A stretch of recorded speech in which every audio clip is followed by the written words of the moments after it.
It says in Kehela, as the Posig, as Hakol Oso Yofa Bi'itoi. Everything Hashem does, He does in the right time.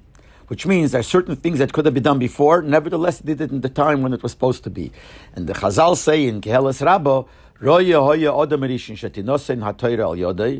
the Torah could have been given already through Odom Rishon, but Hashem waited and He gave it through Moshe Rabbeinu later on by Har Sinai. Because Hashem has His time when things have to be Nizgalet.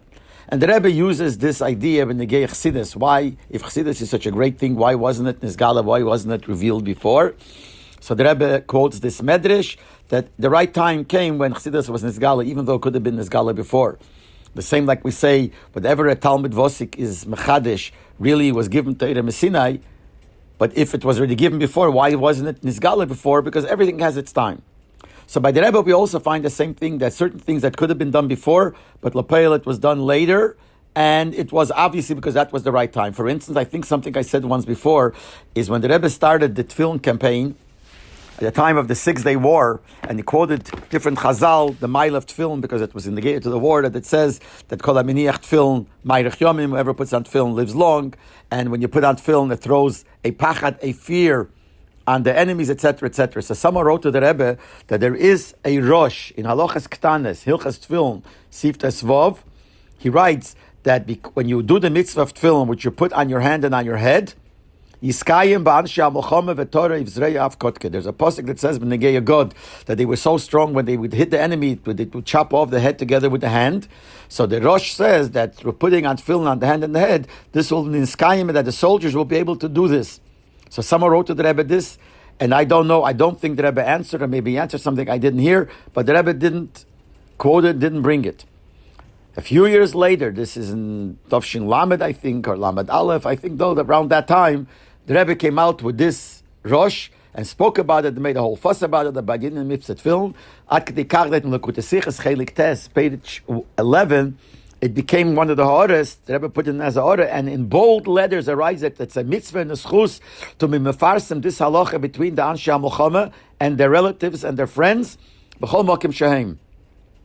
So even though this was written to the Rebbe before, and obviously the Rebbe knew it before, but for some reason it wasn't the time for this to be publicized, so the Rebbe publicized it later when he decided that the time has come. I want to give another example, and that is B'negei Nusach HaTfilah.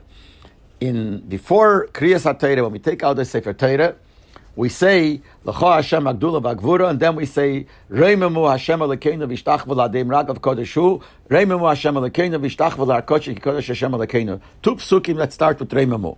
In all the Sidurim, only the second pasuk was written. In all the Chabad Sidurim, in all the Tilas Hashem, in all the Sidurim, only the second Roimemu was there. The first one was not, and it was known as if. I mean, in Chabad we don't say that first pasuk. In other Sidurim it's there, but in Chabad it's not. I know that in the Chofs already I heard that somebody, and I even heard a name then, wrote to the Rebbe that L'chura it's a Torah Satfus. L'chura there's Poshet missing. The way it comes out from all over that you have to say both Reimemus. And the way I understand, the Rebbe did not answer. And it went on like this for years. Till it came Tzem Gedalia Tovshin Mem Tes.